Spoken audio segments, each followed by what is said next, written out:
Sylvia, And we are Three Friends Talk.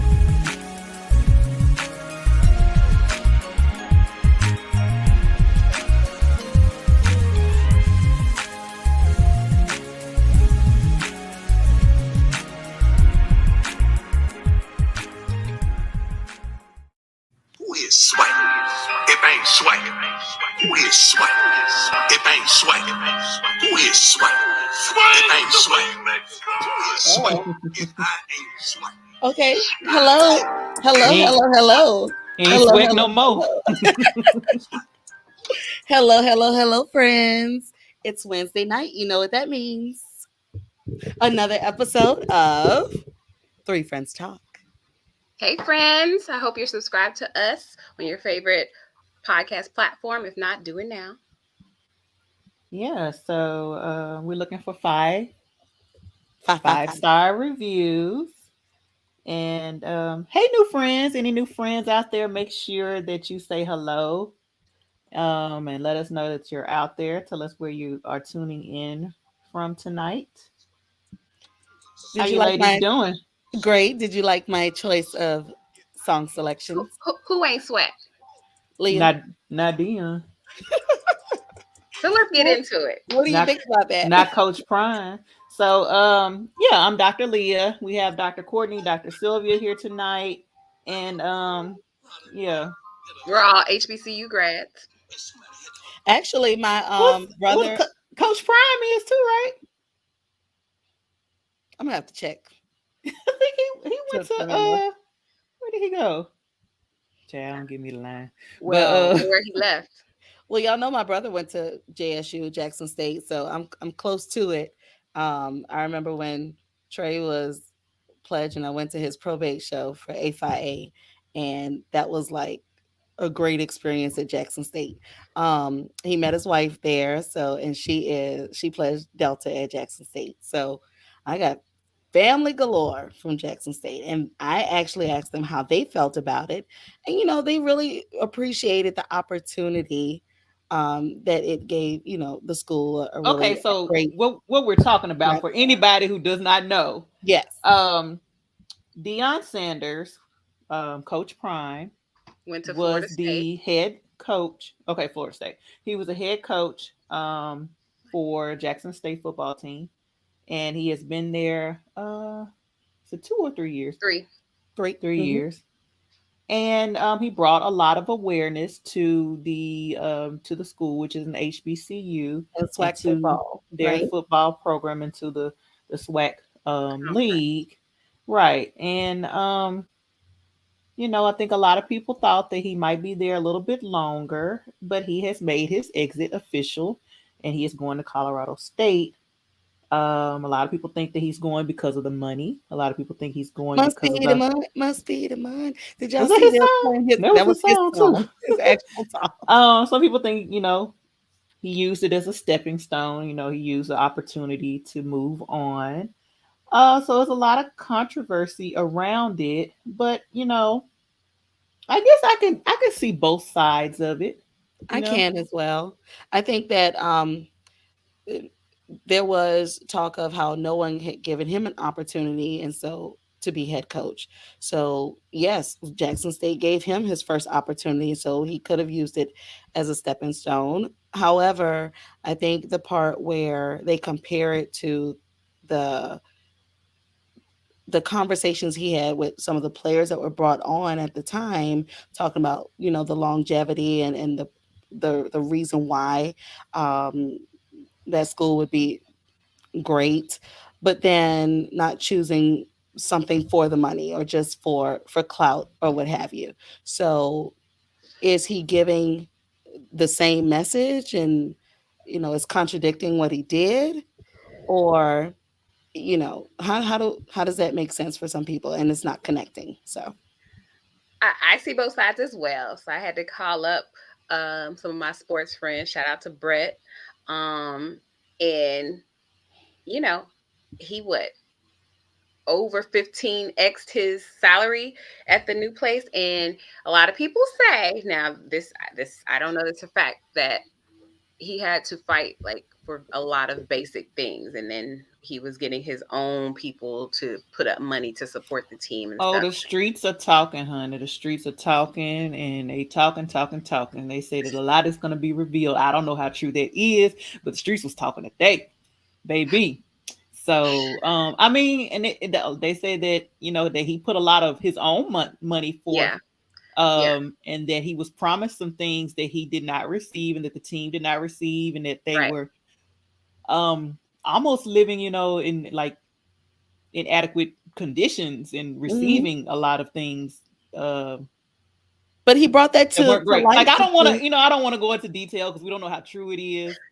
Well, you Um, said it. I was but wait, but around it. he brought a lot of that to light on how the SWAC league compared to Pac-10 or those other leagues, Pharmacist. Mhm. conferences, are how they compare us. I'm sorry, However, Adrian. He making sure oh what yeah, University not of Colorado Colorado? State, What I say? University of Colorado Colorado. State. He Well, said, Yeah, "Please say it clearly right." we're not We sports don't it was know, fans. somewhere in Um, Colorado. Power five. Sure enough. the thing is, but the he brought swag, it. Hmm. you know, and I'm not gonna say the swag. I'll speak for HBCUs. Like, all of my family went to Prairie View. Dad, brother, uncles, all, and you could walk onto the football field. They were saying we are about academics, so we weren't necessarily recruiting. That can't be our only or our biggest thing. Where these other schools that have these endowments and these donors, they A said lot only more money. 13% Hmm. of the alumni give back to Jackson State. I don't know if that's true or not, but it's hard to support things that cost a lot of money if you don't have money in the bank. And not to say that he should be going there working for free, spending his own money. Like, that shouldn't be the case either. And hopefully, what he brought to the SWAC and to Jackson State can be That's what I harnessed was going to say. What's going to happen further. after? We Yeah, should be able to still maintain. I say we because okay, I'm Jackson State now, but you think about it like, okay, we're all in this together. One big family. I want to see Jackson State continue to thrive with exactly. what they've done the past 3 years, with or without him. So that's what I'm hopeful for. I'm Dion hopeful for that. could have And created I this. want these people in Mhm. Colorado to know I love Colorado, but you are getting Dion. You are not getting the culture. And that's that on that. Oh, they're not gonna get the culture, Sylvia. I mean, watered down, stomped over, trampled, Uh-uh. not I about to unrisen. say they'll get Coach Prime, but They They'll gonna get, it's get they totally gonna be that's what like different. they got. University of Colorado have a little flavor. They gonna I mean, come I'm out. sure they They have gonna their come own with it. flavor, but I They, think that there was some confusion on Twitter about what they were getting. And they're getting a phenomenal coach, what did the tweet a say? quarterback, and the number one draft pick, and some other folks. I will say, I kind of am glad these children have the opportunity to transfer. If they had different opportunities. I don't want to say that going to HBCU is not a great opportunity, Right. but 'Cause it's it is. definitely different going to a HBCU with someone that has won 2 championships than a rebuilding a program if you're a very talented player. So I'm glad that, he has taken some of those people with him. So Hmm. that's all I can say about We will see. We will see what happens, and you know, the school did gain a lot from having him there for their program, and like you said, I hope that they do continue to thrive. Jackson has a lot of stuff going on. They have their own water crisis. Um, that. you know, which is very unfortunate. And Mississippi in general has some issues going on. So, I saw a post today Healthcare. like, and y'all worried about Coach Prime and doggone Brett Brett Favre Favre took took $5 million. $5 million to build the doggone volleyball stadium, and anybody saying nothing about that. So it's like y'all put so much energy into one thing and but not the next thing. But we ain't going to go into that I'm tonight. not going to even hate on that because, people want to hold on to things that are positive, especially in you know, pandemic world. So I get it. Like, what game day was brought to Jackson? So To Memphis for okay, the Southern Heritage Classic. Let's speak that on it, Jackson Leah. State played in. Yeah, no, okay, don't dismiss me. Don't dismiss Memphis. Don't do I Speak that. on I'm it, just saying, I didn't bring that out of nowhere. Leah. Yeah, I know you didn't, but I'm just correcting you. That's all. Child, as soon as Memphis came up, I said, Leah, Speak on it. Yeah, so and they also announced today because Jackson State no longer will be playing in Right. the Southern Heritage Classic, so we will be Mm-hmm. playing. I say we, but Tennessee State will be playing University of Arkansas Pine Bluff, which is not swag, How's and that I gonna don't. work out? It's still HBCU. It's a HBCU, but I mean, are they gonna have the following that Who is Swank?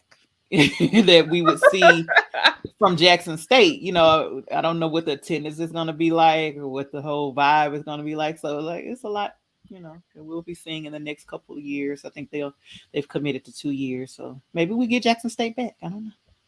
Okay, I want to shift gears a little bit. I was just gonna say that same thing. Shifting gears. I'm sorry. Um, You got excited. Shift gears. I like that. to a little bit of a serious topic. So, our Xavier sister, Tatiana Jefferson, she's a graduate of our alma mater. She was killed in her home in 2019.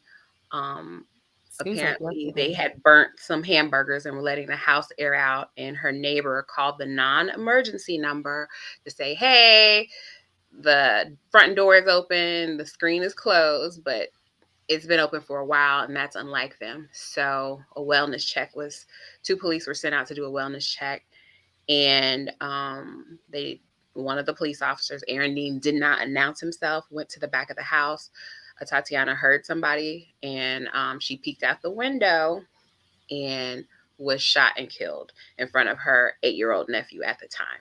Anyway, that happened in 2019. Fast forward to this week, the trial is finally underway. It's been several delays, and I don't know why, because you're supposed to get swift trial. But anyway, in that time, her father and mother have passed away. And so Very now sad. the trial is underway. And it started Monday with a half day. They went all day yesterday and then today, and then the prosecution rested. So that definitely makes me nervous because I'm It, like, what kind of case did you present in two and a that half just is so days? quick, right? And, did you use your time appropriately, all this time that you had to prepare? And was a substantial enough and a thoughtful enough case brought? So I'm lifting that up. Mm-hmm. Tatiana Jefferson is from the DFW area, went to Xavier. She wanted to be a doctor. She put off going to medical school to help with her mom, who was ailing and sick, and she was diagnosed with diabetes early on in her life.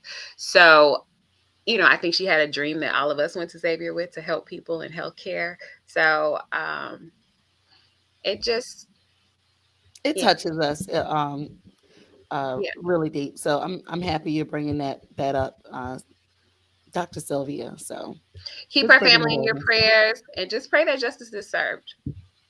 Absolutely. So that's Speaking of the justice, page bring it to on Georgia. Instagram for her foundation, her nonprofit, the nonprofit organization. Right. So I'm gonna put that in the comments as well. But Yeah. if you want to check out that page, I've been looking at it for the past couple of days since Dr. Sylvia told me about it. Yeah, that Tatiana project. Is that last A left off of it on Instagram? Probably so. I can correct that. Okay. Thank y'all. You said justice, though. I was gonna say, did y'all y'all have been aware of all the talk from the runoff that was yesterday in Georgia Mm. on of my Georgia, mind, honey. the state of Georgia? So I'm in the Metro Atlanta area, you guys. We had a big election yesterday, and the result was for the Democratic Party. So Reverend Warnock did win against his Yay. opponent, Herschel Walker, and Did he concede? He said conciliatory words. That's how they put it. Conciliatory When was words. that? wait, Today? last Yesterday. night. Oh, I thought they were still waiting on him He said today. No, no, said no. no excuses. The race was, so they said he used past tense, so that's conciliatory words. Oh, okay. Hmm. Sure. Well, Devin was even going to school. Y'all know that's my 9-year-old son because he would listen to. I mean, I'm really happy that the election is over. Maybe my phone will stop with all the text messages, the reminders, the calls. I mean, nonstop. They And had to so get even y'all my out son was there. going to school asking his friends, "Who you voting for? Who you voting for?" Because he was like, "We're voting for." Warnock, Warnock, and Uh-uh. I think he was saying it wrong at first. I was like, his name was Warnock. He was Warhawk. Like, who is Warhawk? But my son was very aware. It was close though. I It was too mean, close for comfort for me. couple So times that I tuned in, I think Walker had was in the lead, and I was like, "What is going on?" It's yeah, just but I am very happy with the results. So things can start to press forward and on to the next. Let's see, let's get some work done. It's But with that Christmas being season. said, what's that, Dr. Sylvia? It's Christmas season. Do y'all Yes. have a tree With up? that being said, it's Christmas, and yes, the house has been decorated since Halloween was Halloween. over. I knew it. I mean, I can't like I'm the one that has the Christmas decorations up during Thanksgiving. So it's done. It's a process because it takes me a few days. So by the time I put it up, it feels like it's time to take it all back down. So I want to enjoy it for a little while. So it's been up. Now it's time for me to focus on the Christmas shopping. I'm gonna stay home. I'm not gonna make it to New Orleans for Christmas, but the family is gonna come up. So what do you guys have planned for the holidays? Anything special? And I always host at my house, and I'm tired of it. Oh, bah humbug. Pretty much. We usually do a non-traditional menu, right? Yeah, I have no idea what I'm Leah has cooking. Chinese food on Christmas. I actually thought about that because I have a friend that does hibachi, and I was gonna be like, "Hey, if you want to come over and just cook, I Do that. promise." But no, I do not have a menu yet. I don't know, but I really was leaning towards traveling this year. Jalen wasn't having it, so hopefully next year we Okay, can he's have a gonna keep new you grounded. tradition and we can go somewhere instead of being at home. Like I'm just over it. I'm over being at home. I You need ready to have a something. new tradition. Yes, I need something new to go on. But Okay. my Christmas decorations, everything is pulled down, but it's not up. I By the have time you put it up, it's gonna be time for you to pack it back. I leave my Christmas decorations out until Epiphany. So, I get a little January flavor for Mhm. the Christmas decorations. So it'll be fine. It'll be right at a month. Um, but I bought a new tree, so that's gonna be interesting because I bought a 9 foot tree. I don't know why, but we're gonna see how Well, that mine goes. is 10 years old, and I'm rocking the same tree. Yeah, I hadn't put up a tree in years. I always put up just the little And they'll baby tree. take it right back. So yeah, Hmm. we gonna see. I'll send pictures when it's up. Sylvia, what's that look? Have you put up some decorations? I'm not decorating this year, Oh, okay. Well, I that's that. understand. but I did buy a new rug I get for it. my home. I love it. Wonderful. There's that. Okay, Sylvia, what's your favorite Christmas movie? What we watching? The Best Man Holiday. We'll They say. got a series to wrap up the It's Best starting Man the week of what Christmas, I story? think. We'll say it. It makes me cry. It That one makes is me cry sad. too every time, but the music is so good. They finally came back with the Makes me cry. sequel, and it takes you on a journey. What, Dr. Courtney? What? Don't say So, it. so I was gonna say my favorite movie, but I didn't want to, talk Go over ahead. Sylvia. Yes, let her Yep. go. Can you guess, please? What's my favorite movie for Christmas? Something black. Actually, no. Is it National the one with the Lampoon I'm tongue? Christmas about to say if Vacation. it's the same movie, I think that it would be. But the thing is, I actually had something that happened to me that was similar to the movie. And I think I'm more excited that I had, a similar experience like Sparky in the movie. Because sometimes I think I'm Ellen and Dwight is Sparky. I have no idea, and Okay, I don't even so know if I want to it was a know. disaster. Do y'all know the part in the movie about the squirrel coming out the tree at You the end? had a squirrel in your house? Wasn't a squirrel, A bird? wasn't a bird. Raccoon? Let me back up. So I took out the Christmas decorations out of the shed. I had some in the attic and some in our shed way back near the creek. And it literally looks like a barn, right? So I hardly go back there. But I packed the stuff up a year ago. Dwight goes back there. I don't. But I hadn't been back there in a year. So I went back there with Devin. We took some of the boxes out. Some of them were in bags, and I brought all the decorations in. So Dwight and Devin had something to do, Father Son Day. They went out. I decided to start putting up the decorations, and then I had a Jack and Jill event. So I put up most of it, at least assembled the tree. And I said, I'll come back and we can trim it afterwards. I go to my meeting, I come back, and Dwight and Devin are like scrambling around because something's in the house. Can you guess what was in the house? What? Chipmunk. Child, no. Mickey had gotten in my house. Ew, mouse. Yuck. A mouse was in the one of the boxes of the decorations, It was and now alive. here's the thing. Clearly. Yes, it was alive, and it was behind the tree. Like they cornered him. They cornered Mickey. But when I came in, he was like, "Mommy, don't move. There's a mouse in the house." And I'm like, "The hell? And why y'all just standing here?" Like, okay. So Dwight, being the big, my big protector and bodyguard, he wants to put down nice little mouse traps and the sticky stuff to catch Mickey so he can go outside. So I had just seen like Woman King and all this other, Wakanda and all that. So I was like, give me the broom because it's either him or it's us. So why y'all looking like Don't that? I don't yeah, I don't so The mouse it had was to go. humane. It was The mouse had humane. to go. It was The mouse humane. had to Yeah, go. let's leave it at that. Okay.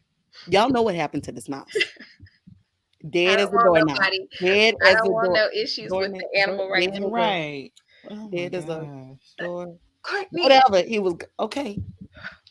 So y'all, we're in I December. didn't see my Oh, what's your movie? I'm sorry. That one just went on. movie. Right. Yeah, I think that me and Dr. Courtney we both know every scene of Which Christmas one? Vacation. Christmas Yeah, Vacation. the same one. But Yep. a close second, now, I love the movie Scrooge with Bill Murray. Bill Murray. I love that Why is it these movie. old And movies? Alfred Woodard. That one's good. My And the second little boy, and favorite. he said, "Is it?" Leah, shut up. He Sick of said, you. My second "God favorite is bless us, everyone." And Alfred Woodard said, You make my stomach hurt. You know I had a gallon of water today. You make me go to bed. I'll have to watch it again. A close second for me Leah's is like, I don't Elf. remember that part. No. A close second for me is Elf. I love that movie. Yeah, like Yeah. I love like Elf I is don't a good I one. almost don't have a favorite Christmas movie. Like I got on Christmas Day, I have to watch like all the movies like back to back. Like Four so. Christmases is good. Four Christmases is Okay, I remember that one. Yeah, I've only watched it maybe like one time though. but I think that I like to watch This Christmas when we talk about like our Black family movies. I do like This Christmas. Um there was a new one that came out. Whitley Gilbert was in it. I still call her Whitley. Jasmine Guy was I in it. didn't see it, but I know what you're talking about. Yeah, Yeah. with Mark Curry too as a daddy. Okay, y'all. Mark So Curry was the daddy. No, he was not. in the new anyway, I Girl, could W, you get it Jasmine wrong all Guy the time. and Mark Curry. No, not Mark Curry, the other one. Girl, next we have a special guest tonight. I don't know Okay, what movie y'all. she talking We're in about. December, and December 1st is World AIDS Day. So I'm really Mhm, excited about our guest tonight because she knows everything about everything. So mhm. can I get into this? And Literally. then some. Yes. I'm going to get into this bio. Our guest tonight is the founder and CEO of the Public Health Pharmacist, a public health consulting firm. She is a clinical pharmacist specializing in public health with a focus on infectious communicable diseases. As the past president of the Nevada Public Health Association, she has been asked to share her clinical public health and infectious disease expertise with local, state, and international media outlets. She has been featured in over 200 plus on air TV appearances since January 2020 related to the pandemic and public health. She has intimate knowledge of the impact of public health messaging, policy, legislation can have on communities. She is a graduate of the Nevada, I want to get this right, Las Vegas FBI Citizens Academy in 2021. I'm sure Yeah. you've already seen her featured on your favorite show. She's been on Good Morning America, every outlet pretty much she's been on. She's an associate professor of pharmacy practice with Roseman University of Health Sciences College of Pharmacy, and she has 2 active clinical practices, and they serve the LGBTQ plus community. And they have a huge focus on HIV prevention and gender affirming care services. So I could go on and on and on and on. Oh, she was just at the White House, y'all, speaking about these topics, but we're We're excited to gonna get ask into her that. that. But like I said, we go on and on and on. But without further ado, we welcome to the Three Friends Talk stage, Dr. Christina Madison. Welcome. Hi, Dr. Christina. I Welcome. love your Welcome. headpiece. It looks Clearly, like yes, honey. you're wearing a I always crown. wear the crown. Always wear the crown. I love it. Yes, I love it. Yes, indeed. yes, yes. Looks So like there's a little I was sparkle there. thoroughly enjoying y'all's conversation. I kept nodding and affirming over I here, saw you. snapping, clapping. I was like, yes, yes, yes. Do you have a favorite Christmas Go, movie? Reverend Warnock. And I was Mhm. I was watching too, Mhm.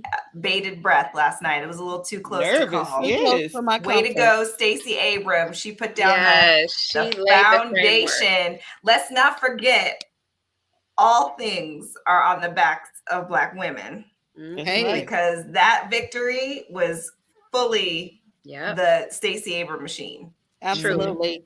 We had a previous super friend, Sakari, you guys, was really a part of that movement. Sakari Johnson. She's like the chair of the Democratic Party in my county. And so I just want to commend all of them for doing a great job. So, yeah, Dr. Christina, you are so right about it. And I'm going to have the ladies get into a few more questions, but we got to play a game first.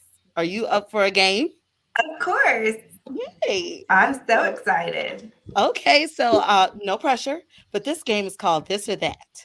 And we're going to put a little timer on there. Dr. Leah is my timekeeper.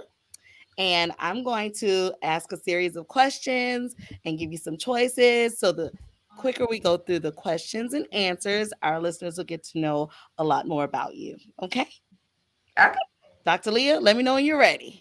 I'm ready. I hope that I'm glitching a little bit, so I hope I can stay on for the right Okay. time. Okay, so we're going to try to go pretty quick. All right, Dr. Good. And go. iPhone or Droid? iPhone. Facebook or IG? Why she say it like that? IG.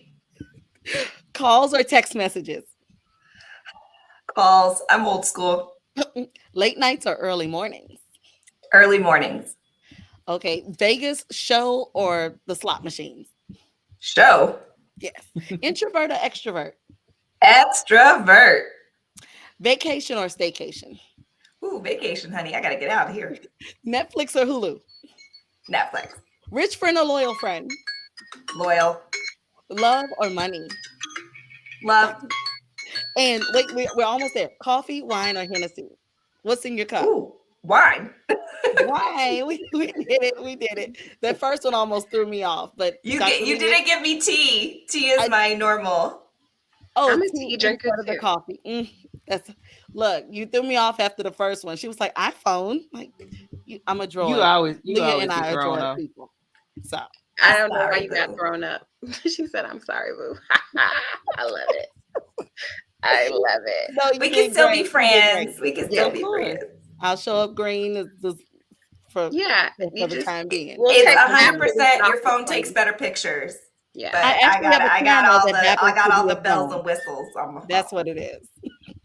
A trade All off. right. Thanks, Dr. Christina. Of course. So, Dr. Christina, Dr. Sylvia got in just a little bit of all your accolades and all the things that you are involved in present day. So, what college of pharmacy did you attend?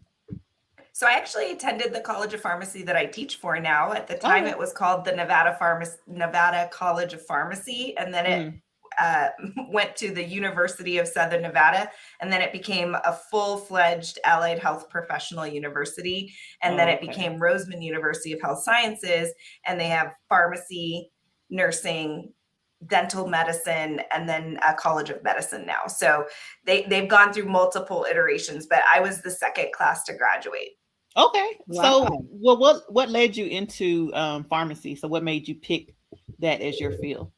Oh goodness. I want to say it was for the love of, knowing about drugs, but honestly, it was because I was pre-med and pharmacy school was only 3 years and I could get accepted early, and I was all about getting done and getting a career. So it was local and it was a brand new school was opening, and I got accepted 6 months earlier, and I was going through the application process, and yeah, so it was like I could jumpstart my career. I could be done in 3 years versus 4. So yeah, I just kind of went back and forth and was accepted. And it was one of those, quick decisions. I mean, I kind of think back now, should I have gone to medical school? Should I have gone to pharmacy school? But, ultimately, I still think I'm able to make an impact, regardless of whether or not I'm prescribing medications or not. So, I've been very blessed to have, opportunities beyond, I think, what pharmacy or pharmacists are considered to be sort of their scope of practice and or their stream of influence. And so I think I'm really lucky that I stand up and I say yes. And my grandmother used to say, I'm the product of a Southern grandmother. So she'd be like, honey, you better stand up because you weren't beaten with the ugly stick. Okay. So people gonna pay attention to you regardless of whether or not you think they're supposed to or not. So you better make sure you're supposed to be there. So Hello. so I make sure that I pride myself on my physical appearance, but I make sure that I'm there because of my mind. Mm-hmm. So I stay there because of my mind and because of my intellect and what I can bring to the table. But ultimately getting to the table sometimes might be just because, again, wasn't beaten with the ugly stick. I love that. There you go. Oh my goodness. Well, it's a nicer way of saying that, because I think a lot of women don't, they're not. Here's the thing. I am all about, beauty and excellence, right? And so if you pride yourself in your appearance and you show up looking amazing, like, we should celebrate. Definitely. Did she freeze? I think so. I was gonna say, like, she's always wearing the crown. I love it. I thought it was me because I've been kind of glitchy. But I was gonna say it's got some sparkle to it too. So I'm gonna have to wear my crown every day. I love it. No, but I was gonna ask her next. I really want to know, like, why public health pharmacy? There's so many aspects of pharmacy, and so now, hey, okay, I see your head nodding. It's not frozen. I think I lost you for a moment. Sorry about that. Yes, why public health pharmacy? Yeah. Okay, great. So please share, like, after you go through pharmacy school, how did you get into public health, and was that actually something you were passionate about? Did it just kind of fall into your lap? Why public health? It's a little bit of both. So after I graduated, I did a residency at a VA in Albuquerque, New Mexico, which was a fantastic experience. And during my time there, I really became more interested in caring for vulnerable populations and underserved individuals. I did home-based primary care. We went out to very rural areas within New Mexico and we did home-based care. So, like, we're talking like scenes that looked out of Deliverance, people's homes where you're like, woo, like, if I step on this porch too hard, I might fall through, kind of thing. Right. And so I really became interested in understanding how our society cares for those who are most vulnerable. And so that sort of sparked my interest in more preventative care, because I would think to myself, well, how did this individual get to this point? And obviously it was because there was lack of access to care. And so after I did my residency, I moved back to Las Vegas and I took a job working for our osteopathic medical school. It was a great job. I loved teaching, but I wasn't in clinical practice. And so I missed patient care, direct patient care.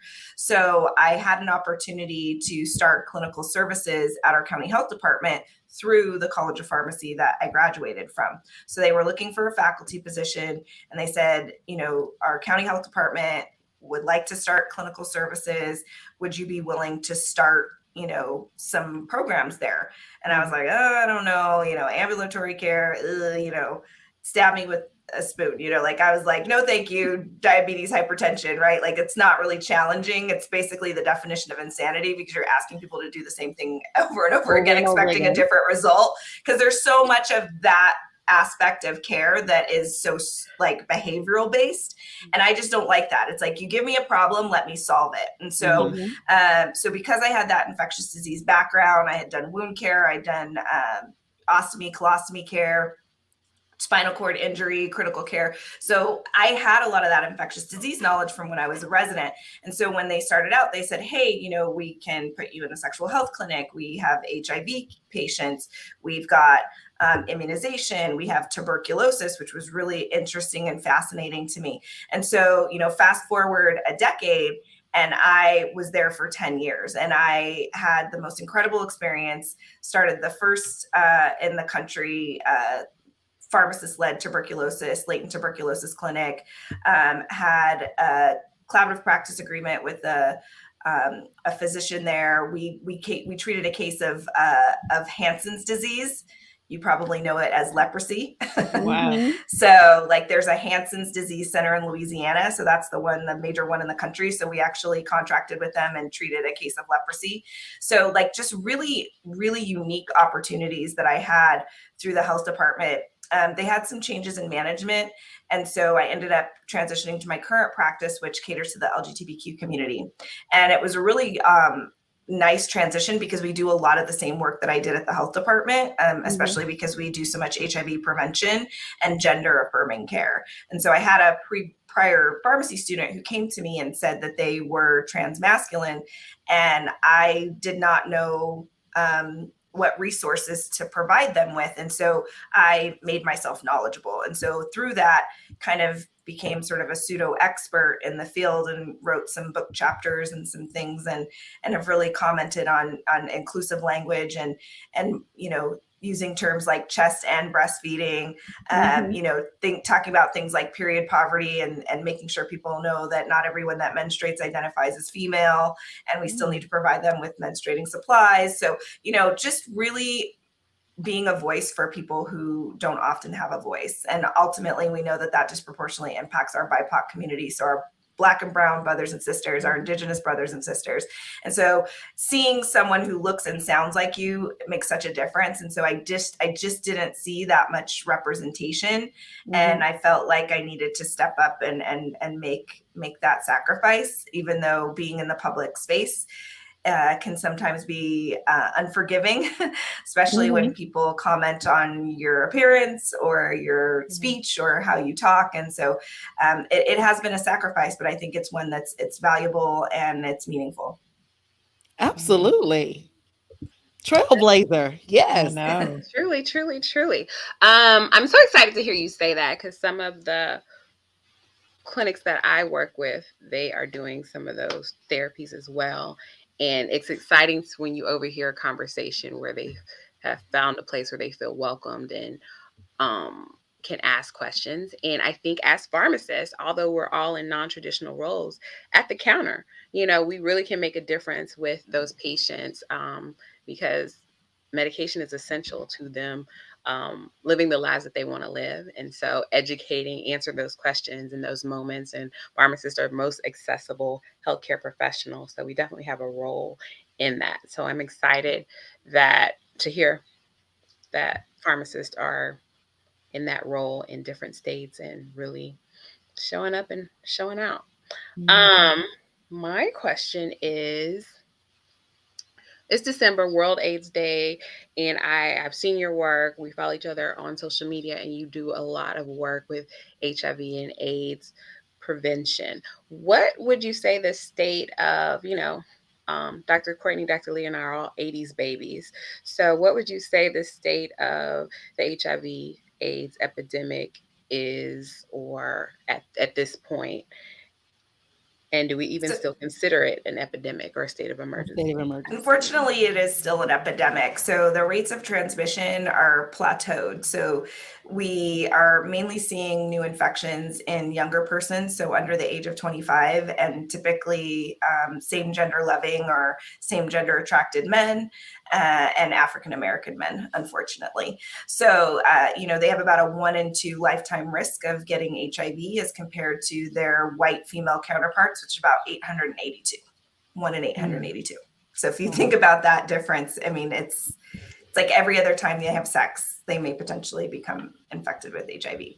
So right now, the big emphasis is on prevention and making sure that people have access to PrEP. So only about a third of people who are eligible for HIV prevention are actually on HIV prevention. And so that's the big thing within the HIV community that we're trying to stress. And then getting people who are positive in care and undetectable, because U equals U. So undetectable means untransmittable. So that thought process around treatment is prevention. So if I treat you, then I prevent you from giving it to someone else. So part of that is knowing your status and destigmatizing testing, regular testing for all sexual health needs. So that's regular routine testing. That's talking about the status of your partners before engaging in new sexual encounters, and really just making sure that everyone feels comfortable. So, we're part of this new hookup culture where, people just have casual encounters, but you really do need to make sure that you're inspecting your partner more than you inspect your own clothes. And all cats look the same in the dark, but turn on the lights. Take a look around. Christina says, turn the lights on. Turn the lights on. I have a question, but I'm gonna let Dr. Sylvia say her question again. I mean, the next question that you had, since she already kind of alluded into the PrEP conversation. So if you want to continue that on, then I can ask my question. Yeah. So, with the pandemic, I think a lot of stuff got lost, but during this pandemic, PrEP, which is to help prevent the transmission of the HIV virus, and it used to be only for cisgendered men. But in 2020, the CDC said whoever wants PrEP and is eligible for PrEP can get it or seek treatment. So that's pretty huge. I think it's the beginning of this year, or the beginning of this year. So just let us know for our listeners what PrEP and PEP is and how. I know you talked about prevention, but how does it prevent? And then some of the newer therapies that are exciting, if you must. Yeah, so the medication that was approved for HIV prevention, Truvada, was actually approved in 2012.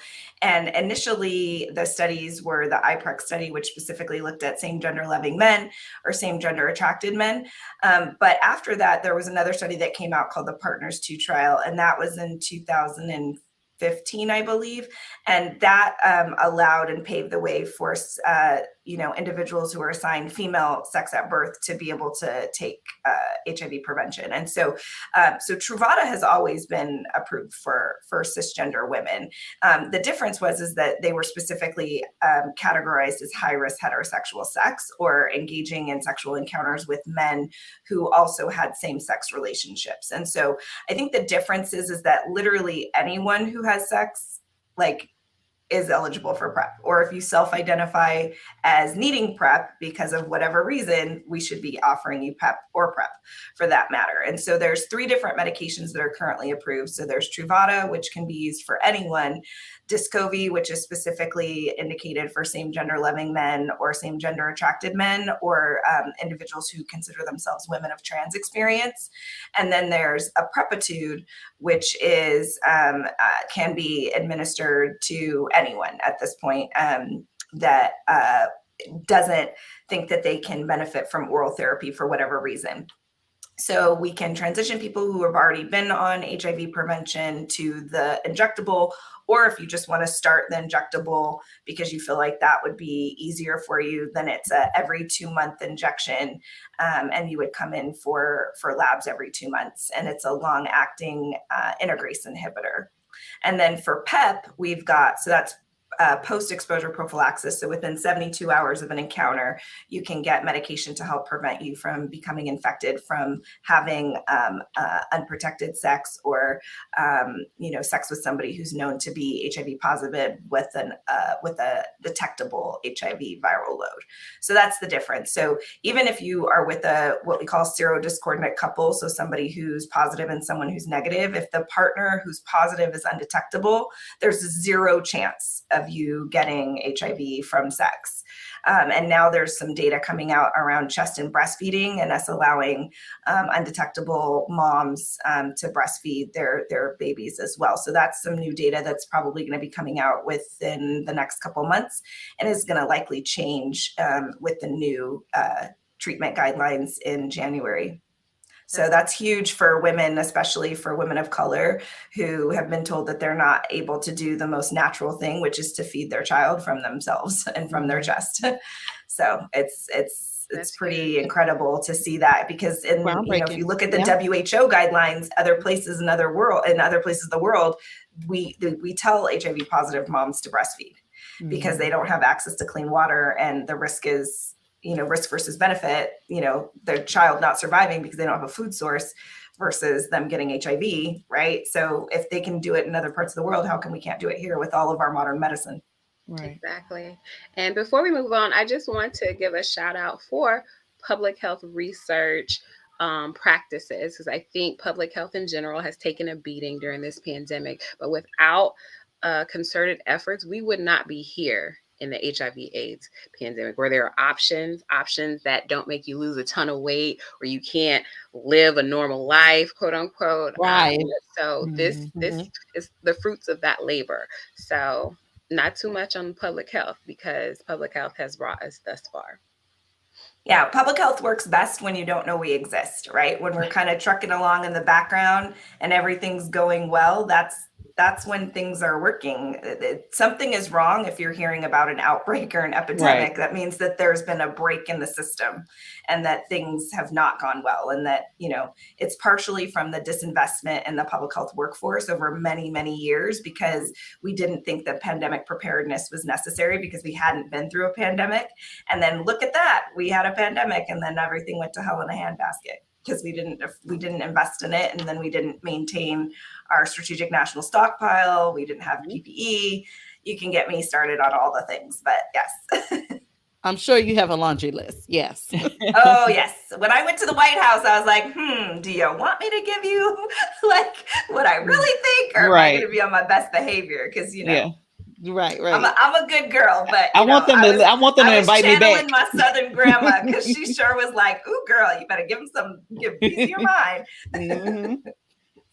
That's what we need at the table for sure. So, Dr. Christina, I'm a 40-something-year-old woman, single, out in these dating streets and ready to mingle. Yeah, want to get out there a little bit more. And like you said, we got to be really careful. What is out there that you are telling these single ladies and single men? What do we need to be looking out for? Like, what's going on? Is there anything on the rise? Is there anything that's a little like steeping up there that I need to be like, because I'm like you, like, I don't, let's keep these lights on. If I see a bump or anything that looks weird, what is that, sir? What is going on? Well, first and foremost, using barrier methods, right? So whether that's an internal or an external condom. So internal condoms are often called a female condom, but you can use them for either penile vaginal sex or rectal sex. So you put that out there, but yeah, first and foremost, you can use a barrier method. Like that's usually the kind of the best thing you can do to protect yourself. But as far as things that are on the rise right now, cases of syphilis, and in particular, we saw it more in the same gender loving community, but we're seeing it more now in women. And we're actually seeing high rates of congenital syphilis, so women being infected during their pregnancies. So syphilis for sure is definitely something that we're more worrisome. And then now we have monkeypox. So monkeypox you can just get from skin to skin contact. It's what we call sexually transmissible, meaning that, from intimate contact, but you don't actually have to have penetration in order to be infected. And it can be from soiled linens or clothing. So monkeypox is definitely also also something to be concerned about if you're engaging with a new partner or a partner that engages with other encounters of same gender attracted individuals. So I think really at this point, it's just having that conversation, just being super open and honest and be like, hey, when's the last time you've tested? I tested, blank time, and I tested for HIV, chlamydia, gonorrhea, syphilis, and I was negative. Or, this was the last time I tested and I'm free of all STIs. I think normalizing the testing and normalizing talking about testing and why you test is really the best thing. And to just point blank ask the question, like, when's the last time you had an HIV test? Because it's your health. It's your health. And you just, it's not just about having a good time. It's about having a good time in the safest possible manner you can. And you made a good point. Just right quick, you made a good point about being tested and also knowing what you're being tested for, because all panels do not test for all sexually transmitted infections. Is that correct as well? Yeah. So if you go to, say, like Planned Parenthood, everything is a la carte. So you actually have to specifically ask for what test you want. So like, say you had an encounter and your partner tested positive for gonorrhea. If you tell them that, they're only going to test you for gonorrhea. They're not going to test you for everything, right? So you need to say, I'm female, assigned at birth. And so I also want to be tested for bacterial vaginosis, trichomoniasis, vulvovaginal candidiasis, right? Because those are all three very common kind of sexually adjacent infections that can also put you at risk for getting and giving an STI. So you really need to make sure that you're getting the full complement of tests and that you're doing what we call 3-site testing. So 1, 2, 3. So all 3. All 3. And I know that that's a controversial thing, but I think we need to talk about the fact that women engage in not just vaginal sex, but they also engage in oral and rectal sex. That might not be your jam, but we need to normalize it, and that we got to test all the places. Gotcha. I feel like they don't talk about monkeypox as much. Why is that? Probably because we had a big influx of it, and it was mainly impacting our queer community, and then it kind of died down a little bit. So we're still seeing cases, and unfortunately we're seeing hospitalizations and death associated with monkeypox, but I think it kind of had its moment in the sunlight and then kind of went away, which is unfortunate because we still need to get people vaccinated in order to stop the train of transmission. So we're still technically in an outbreak right now. Yeah, and I think when they take it off those social media platforms or off the news and don't talk about it, people think it goes away. It's gone. It's not gone. It's not. It's not gone. I give monkeypox vaccine at my clinic every day. Thank you for confirming that. It is not. Yes, ma'am. Is it still restricted to who's eligible for the monkeypox vaccine? So it's anyone who's come in contact with someone who's had monkeypox, anyone who thinks that they've been in a large gathering or concert or rave or goes to bathhouses and thinks they may have come in contact, skin-to-skin contact with somebody who had monkeypox. Or if they had somebody who's told them that they had monkeypox, then they would come. So I had a patient that the only risk factor they had was they went to a concert in San Diego and they had their shirt off and then they came home with monkeypox. Wow. Yeah. And so it's just skin to skin contact, that close, intimate contact. You don't even have to have sex with someone. And I feel like it had a long incubation period. How long? 21 to 30 days. Yeah. And you're infectious that whole time. So you have to be isolated that whole time. That's a huge financial burden. Right. Absolutely. Not to mention the rash is extremely painful. So why not get vaccinated? Why not? Easy breezy. Easy breezy. Okay. Well, I mean, Dr. Christina, you are really doing so many things. I mean, groundbreaking, trailblazing, just dynamic work. And my question is, how do you do it all? So if you are in so many different arenas of pharmacy, right?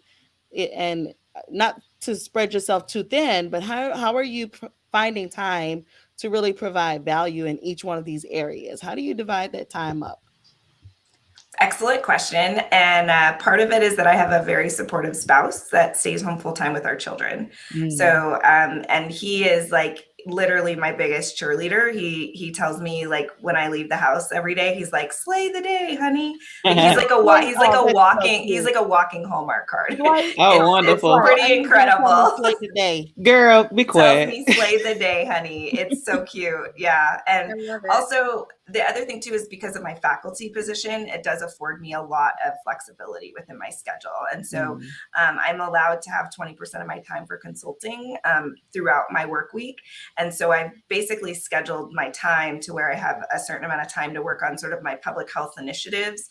So things like working with the Pacific AIDS Education and Training Center. I work with a public health startup that did, COVID operations at the border in Laredo, Texas for migrants and asylum seekers. That's how I ended up going to the White House. And so that was my consulting time. And then the rest of the week, I am with my students at my practice site. And then I always layer in some form of community service. So that is typically, volunteering with Needle Exchange. That's, going out with we have a homeless agency that goes out in the tunnels. So we have a fair amount of people that live in the tunnels in Vegas. So we go down in the tunnels and we give, supplies like hygiene kits, menstruating supplies, all of those things. That's the stuff that we do. So, I've been in this community and lived in this community my whole life. And so one of the things that I feel like is kind of my superpower is that I'm able to make these connections within different nonprofit groups. And so it's like I help one, but then I bring that one into this one, and then that person helps this person, and then this person helps that person. And so part of it is just amplifying my ability to bring together nonprofits and to help them work within their zone of genius in order to amplify their message. And then that helps me. And then I figure out where they're missing something. And then I bring that to the table, either me personally or I bring somebody else care and create an efficiency. I like that's the pharmacist in her. We want to solve a problem, honey. Right. Yeah, I'm such like that. I'm all about problem solving. Absolutely. That is wonderful. So I can't imagine, well, what haven't you done? What's next? And what do you want to do? I would love to have a regular health segment on a national news outlet. Like I would love to do that. Or to have like a reoccurring spot on like the Today Show or Tamron Hall or Drew Barrymore. Like I would love to do something like that. Where I was like a regular correspondent, because I do think that we need more Black and Brown voices, and especially as it relates to health information, because ultimately when we don't have people who look and sound like us, we're much less likely to take that information and run with it. It's spoken into existence. Yeah, it's coming. 2023. We'll be the other thing too that I would really love is to be a commencement speaker. So if you know of any colleges of pharmacy that want a commencement speaker, that's also one of the things on my bucket list. Because I did 2 things on my bucket list this year. I did Good Morning America and I went to the White House. Right. But yeah. Well, it's coming. It's definitely coming. I can't believe you haven't already done it. No one's asked. I'm willing. Oh, it's already it's in fruition. Well, with all these wonderful things that you're doing, what are you doing for yourself, Dr. Christina? What is your self-care? Oh goodness. A lot of baths. I love baths. Massages. Anytime I go and I stay at a hotel, I go and do their spa. Like I'll just buy a day pass for their spa and I'll just hang out in the steam room and the sauna. And I just like, that's my, or anytime I can find a jacuzzi, that's my thing. I love being in the jacuzzi. Right. I'm a water sign. I'm a Pisces. So. Okay. Yes. That's wonderful. Awesome. Just to ask, do you ever get to go down to the Strip? Y'all still have fun? Yes. You find some time to get down there? Oh yeah, no, awesome. Yeah, no, I literally was just there. So AAHIVP is here this week. And I spoke at Mandalay Bay, and so I was down there. So luckily I had it was nice because it was a Pfizer program, and so they like got me a car service and everything. So yeah, it was nice.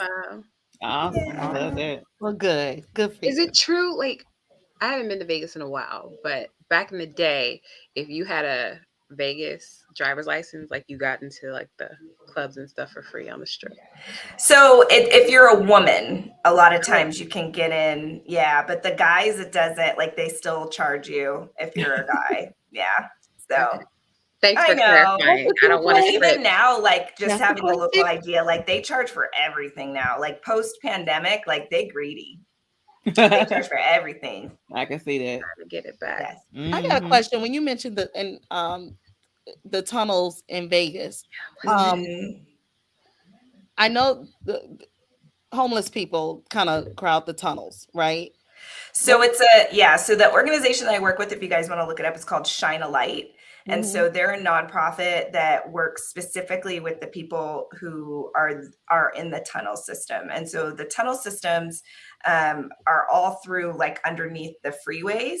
And Yeah. so it's a way for having shelter. And like they have generators down there. Mhm. There was a lady who had built her own shower. She's Oh, like wow. hooked into the sewer system down there. I don't know how she does it, but she gets Like a fresh whole water. community Yeah, underground it's a in whole Vegas. underground community. Really? And so one of the things that we do is we provide them with a bracelet, and the bracelet has a phone number, and the phone number they can call if they ever want to come out. So a lot of times they like being down there. They I was like about to being say off they the don't want to grid. come out. They may Yeah. not want to come out. And so when we were down there was a guy who'd been down there for 3 years, and he Mm. finally said that he wanted to come out. Wow. There's also a fair amount of But substance the use. the government doesn't bother them down there. So that's sort of true. So there are certain times where they have to go down there and clean.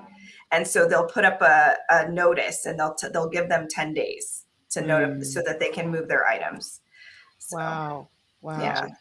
But That it's a is very interesting. transient lifestyle. I mean, it's not glamorous, but people come here and they have this like, idea about how they're going to, hit it rich, and they keep gambling, and then they lose their money, and then they don't have anywhere to go, or they don't have money to get back home. And so they kind of fall into these traps where they end up in this, what we call underground economy, where, you see sex work, or you see trading happening, or sort of, gig work, or odd jobs, things Mhm. like that. Mhm. So, And and so I know I was there over the summer and it was like monsoon season, right? It was like some so flooding there were people in who July. passed So what away happened to because the they got tunnels? caught in those floods down there because Oh their homes wow. I had flooded. never seen the Yeah. flood in Vegas. Like we're in the Yeah, desert, that like was 3 minutes crazy. flooding. And so when you said that, I'm like, what did they do? Because the water literally was rising feet above the ground. So and that Yes. happened quickly overnight. It happens within minutes to Yeah, hours. Like you can be the completely downpour. submerged. Right. Yeah. I couldn't go to Hell's Kitchen because of the downpour. And you Oh I'm can so imagine man. You were sorry. asleep. time. She was asleep. It wasn't because of the monsoon. She was But such She a I told hater. finally she caught. told You're on such a you. She hater. told on you, Courtney. Hater. I, that rain Why do in you need Vegas. enemies when you have friends like Sylvia? I mean, That rain in Vegas. It it it it was can be just bad. torrential, It's and epic. And yeah, it snows here too. Hmm. No, wow, no, I didn't no, know no, I that. haven't I didn't done know no. that. Okay. You don't like snow? Oh no, I'm a tropical lady. I could What tell. kind I of could weather? tell of your beautiful skin. She's a Oh, tropical lady. did you? No, but this has been great. I mean, just really, really, really great. When we come to Vegas, we're coming to see you, Dr. Christina. It's just I awesome. think I think that Three Friends Talk need to take over Vegas. I think y'all need to do like your Ooh. Live cute your show in cute Vegas, and brunch, your I'll be one brunch. of the I love your showgirls. brunch pictures. I'm like, ooh, I want that. Oh, I want that. Okay. That it'll sounds be a like Yeah, a to make it plan. showgirl happen. theme, and we'll wear our showgirl outfits. Oh Oh, yes, I have a friend who makes them. Oh. oh my I'm glad God. you told me that, child. Yeah, Next Say yeah, birthday less. we know treat. quite a few local celebrities here in town. So I love it. Y'all So, heard how can that? our friends, our listeners, get in touch with you, Dr. Christina? oh, your favorite social media du jour, I could be found at the Public Health Pharmacist, or you can go to my website, thepublichealthpharmacist.com, and you can see my media appearances. You can do the contact form if you want to have a consultation. You know, here's the thing, like I do all things public health, but you know, as we mentioned before, I do pride myself in my physical appearance. And so one of the things that I've been asked for recently is like, who does my styling? Like who styles me? And so I style myself. So if you would like some assistance in that manner, or you have a special presentation coming up, I'd be happy to help coordinate your hair and makeup, because that's what I do. I hire local hair and makeup wherever I go, because I want to make sure I hire the local talent and I support those local microeconomies. Nice. I love it. Absolutely. It's so important. So do we, by the way. We don't go as many places as Dr. Christina, but what she said. But I love it. Well, it's been our pleasure to have you on the show today. You're doing so many amazing things in the world of pharmacy. Like we said, we're all about non-traditional careers. You can have the life you want as a pharmacist. You just have to go out there and pave it. And hire help. That part, hire help. Hire people to do the things you don't want to do, like a laundry service and a personal assistant, which I absolutely need, and I know you all have. So I don't want to cook. Yes, and a cook. You guys should all read the book Why We Should All Be Millionaires by Rachel. What is her last name? Rachel. Hold on, I will put it in the chat. Okay. Oh, please. She's fantastic. And then also Brown Ambition. That's another great podcast about money and budgeting and how to be a fantastic boss babe. Okay, Dr. Christina, when you were at the White House, did you run into Dr. Fauci before he left? I didn't. He wasn't there, but I did meet Dr. Rochelle Walensky, Vivek Murthy, our current Surgeon General, and then Ashish Jha, who is over COVID response. And then, so, and then I got a chance to take a tour of the Oval Office, which was lovely. Wow. Yes. Awesome. Didn't steal any pens though. I was on my best behavior. I was so you can go back. Like the Secret Service were everywhere. I do so many background checks. I know. I have a folder with like the seal and my name on it. Oh, that's nice. I would frame it. I saw some great pictures too. So I was in winter white. I felt like a queen. As you were with your crown. Did you see the Christmas decorations? Did you get to see that part? Yeah, briefly. Okay, briefly. Yeah. Rachel Rogers. We should all be millionaires. Rachel. She's fantastic. All right. Cool. Well, we got the scoop. We got some homework, and we got a little tea as well. Right. It was a great show. It was. Thank you so much for hanging out with us. And this is what we do it for, to spread this type of information. So thank you for all that you're doing in the world. And we are fans, Dr. Christina, and we can't wait to see you in person. I am so thrilled to have that happen. You guys are doing amazing work, and thank you for being amazing, and just keep shining your light, and don't let anybody tell you any different. Oh, thank you. That part. Thank you.